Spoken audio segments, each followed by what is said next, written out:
Hi Sabers, my name's Issa Corneli. So not this Friday, but the next Friday, which is Friday the 22nd, is known as National Don't Friday, which is the Friday before Memorial Day. I'm sure most of you guys didn't know that because I'll be quite honest, I didn't know that myself until I started researching this topic. But I believe that this is something really important that everybody should be aware of, so I'm going to share some shocking statistics, kind of introduce the topic a little bit, and then share some tips that I use myself that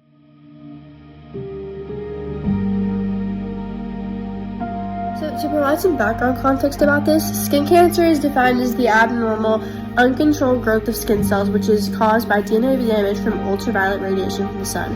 And this majority of the time comes from tan.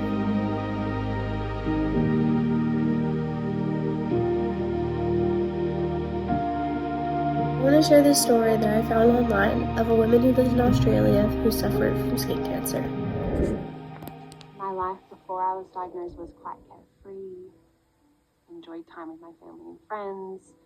I was happy, carefree, I felt a little bit invincible. I'm a teacher, I just finished my degree at Macquarie University. I was first diagnosed with skin cancer a month after my 21st birthday. I went to go get a skin check because I noticed a raised, clear bump on my forehead. The dermatologist looked at it and knew it was a BCC straight away. I didn't know what it meant. I was worried, I was scared. The first thing I thought of was, when I get married on my wedding day, will I have a scar on my face? I want young people to know that UV radiations are high almost every day in Australia, and that's why it's so important to protect your skin. There are many different kinds of skin cancer. BBC, as she mentioned in the video, SCC, and the most dangerous one, melanoma. As someone who struggled with my skin for so many years, my biggest goal was always to put my skin first and always make sure that I was doing whatever I can to make sure that my skin was in its best condition, and sunscreen is definitely the way of doing that. And I used to do that a lot, and over the past few years I've kind of stopped doing that just because I don't have the amount of motivation necessary to take the time out of my day to put on sunscreen. But that changed last summer. Last summer I got the worst burn of my life.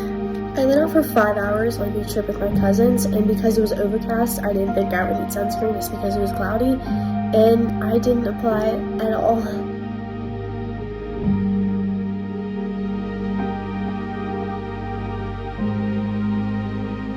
I was red everywhere, my skin was burning, it blistered, and eventually it scabbed over. It was the worst summer I've ever gotten in my entire life.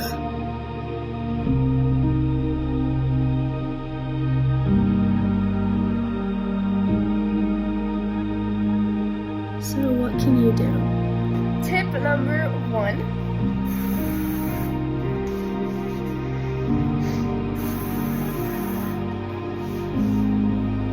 Tip number 2.